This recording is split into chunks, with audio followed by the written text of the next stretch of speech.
To those who thought shutting down Twitter and crying conspiracy marked the beginning of the end for Turkey's prime minister of more than a decade, well, think again. Recep Tayyip Erdogan's Islamist-rooted AK party winning big in Sunday's local elections, improving on its 2009 score. Istanbul's race not even close. Only the capital, Ankara, still contentious for many, as he eyes a possible August run for president. Erdogan himself promising stability, but also vowing revenge against rival supporters of moderate US-based cleric Fethullah Gulen. We will not surrender to Pennsylvania and their offshoots in Turkey. From tomorrow, there may be some who flee. There are some who have already fled. I have personally filed legal complaints against some of them. I warned that they might flee. We will enter their lair. They will pay for this. They will pay the price. The Prime Minister so far has answered a widening corruption scandal, what he deems a plot, with a wholesale purge of police and the judiciary, internet censorship laws. What will he do now that he has the wind in his sails? What kind of democracy does Turkey want going forth? What destiny for a nation that straddles Europe, the Middle East and the Black Sea? Today, in the France 24 debate, Erdogan wins big. And with us to talk about it from Ankara, let's welcome back Galip DALAY, a political researcher at the SETA Foundation. Thank you for being with us. We want to welcome from London, he's just back from Turkey, AHMARI Sohrab, editorial page writer for the Wall Street Journal Europe. Thank you for joining us. And here in the studio, Kendal NEZAN, president of the Kurdish Institute here in Paris. Welcome back to the show. And Ali KAZANCIGIL, political analyst and the author of Turkey from One Revolution to Another. Welcome, sir. The France 24 debate, where you've been joining the conversation on Facebook and Twitter. Our hashtag F24debate.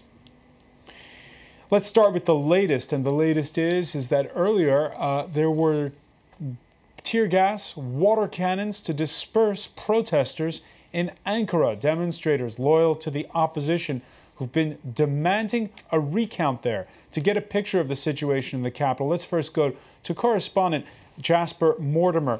Jasper, what's the situation now and how does the vote tally seem?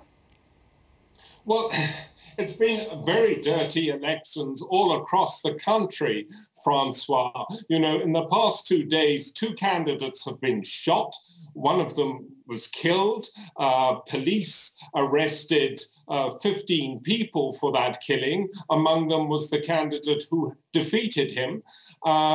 In another part of the country, ballots marked for the 2 opposition parties have been found in the garbage bins of 6 schools which served as polling stations. And again, in that district, the results was very close.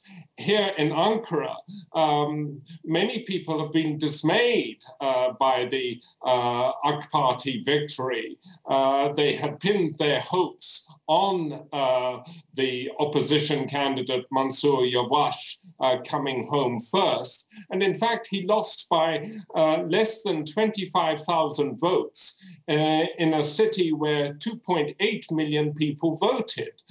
So earlier today, opposition supporters surrounded one of the main election counting centers in Ankara, and they were making it quite clear that they were not going to see any ballots taken in or out of that counting center. Eventually, the police came along and tried to disperse them because they found them rowdy and there was water cannon was used. But the main thing is that the losing candidate, Mansur Yavaş, has filed an appeal to the election authorities, claiming that the votes were either unrecorded or recorded for other parties. So what's the status as far as the recount goes? Will there be another one? Well, we don't know if his appeal has been accepted. If the appeal is accepted, they expect a recount within about 5 days. All right, Jasper, Mortimer, one final word on this. You mentioned at the outset the recrimination, the bad blood that's followed in the wake of this election. But what is clear, Jasper, is that the AK party did bolster its gains from 2009. Yes, but Francois, this is largely due to the fact that 2009 were much more than these elections, local elections, municipal issues, which party could make the bus service run on time. Those issues were much more important than 2009. These elections were very much a referendum on Erdogan. And a lot of liberal Turks have been dismayed by how well Erdogan did after all the corruption allegations. And, the amounts of money involved in those allegations were obscene. And while Erdogan tried to pour cold water on them, one can't deny the fact that, the police took away from the son of the Minister of Interior's house $1.2 million. And one of the four ministers who was fired has a watch valued at $300,000 in the home of a bank manager who is a personal friend of the Prime Minister. $4.5 million was found in shoeboxes. These are facts. But Erdogan managed to persuade the electorate to stay with him. And many Turks have been shaking their heads and asking themselves, how can 45% of the country endorse graft?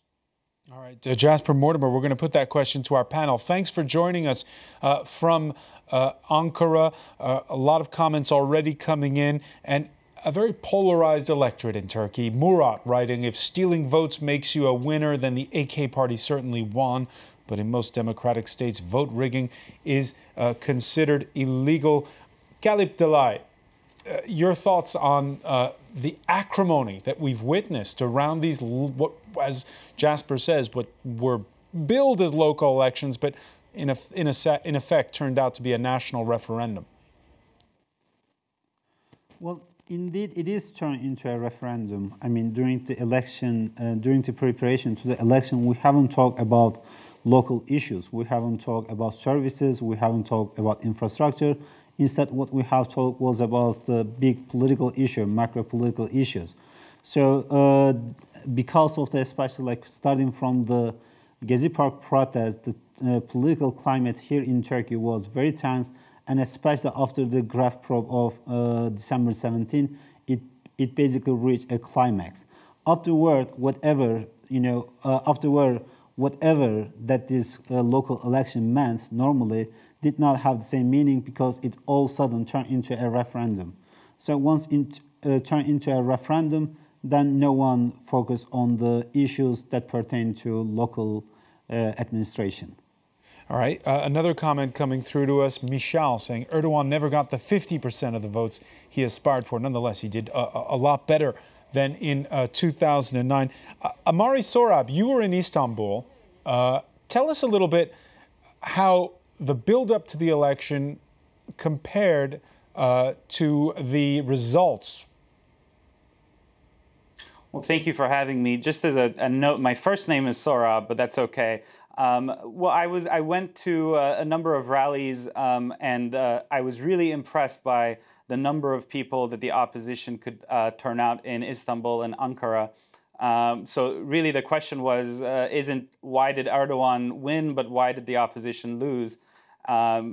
Given the energy that they had managed to develop on the ground, and then given all the other items that you mentioned, the graft investigation, the split within the Islamic movement in Turkey between the Gülenists and the AKP, the protests last year at Gezi Park. And I mean, to me, it boiled down to the fact that you had an opposition that could point to the graft and say that our hands are clean, whereas the Prime Minister's hands are dirty. Their slogan was, Recep Tayyip the thief. That was the most commonly heard slogan on the streets.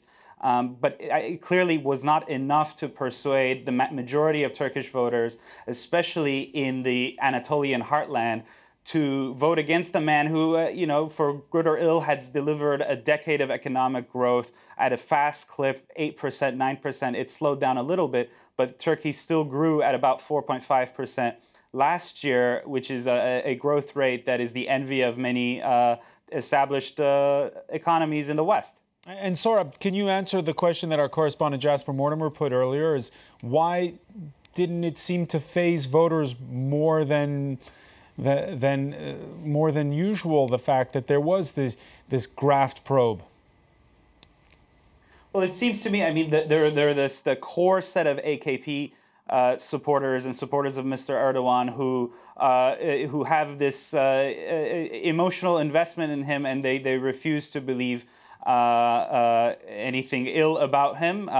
You had a very strong counter-narrative put forward by Mr. Erdogan's camp, and he made the issue about foreign conspirators and forces in the West who were trying to undermine the Turkish state, and that sort of rhetoric plays well to a certain Turkish voter, a certain type of Turkish voter.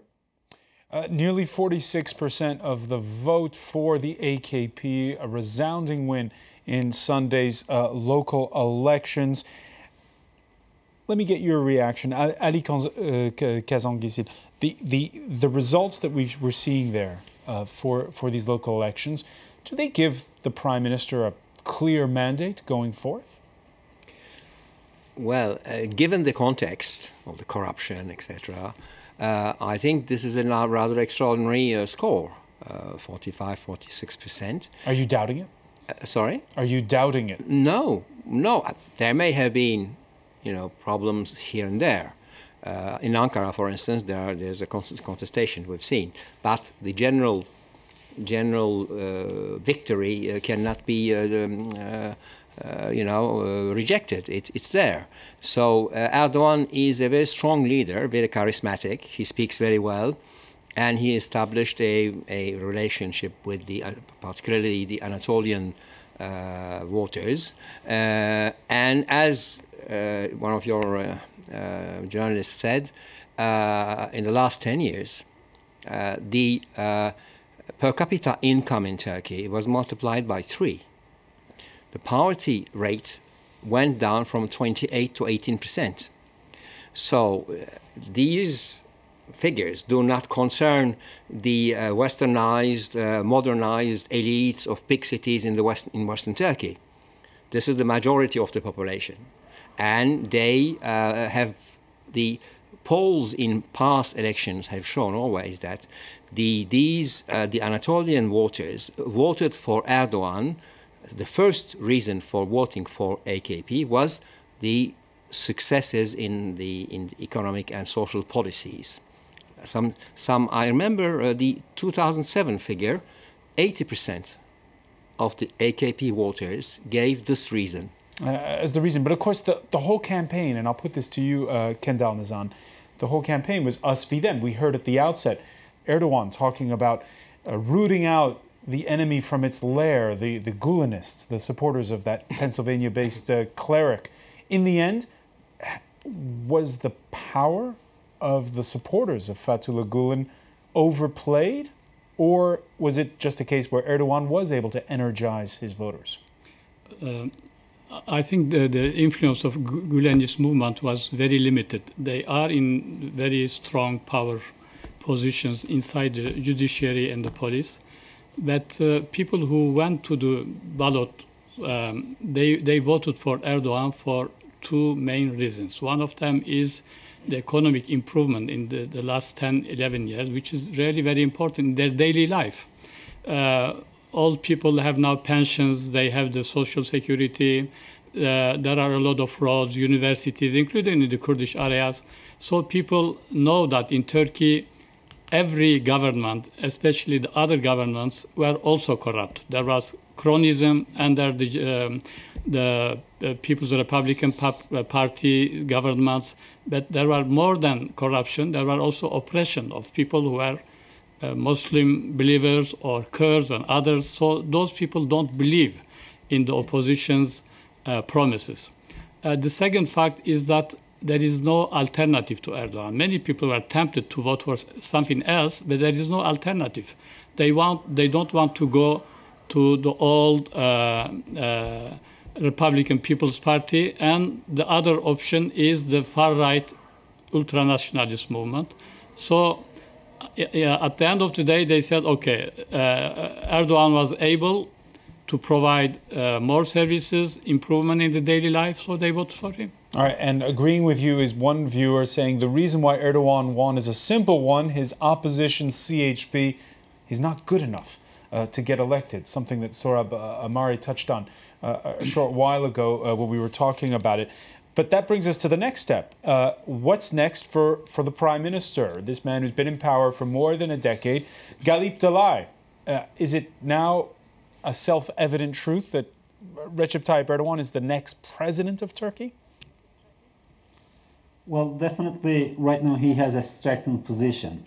He does have a very comfortable position if he decides to run for the presidency.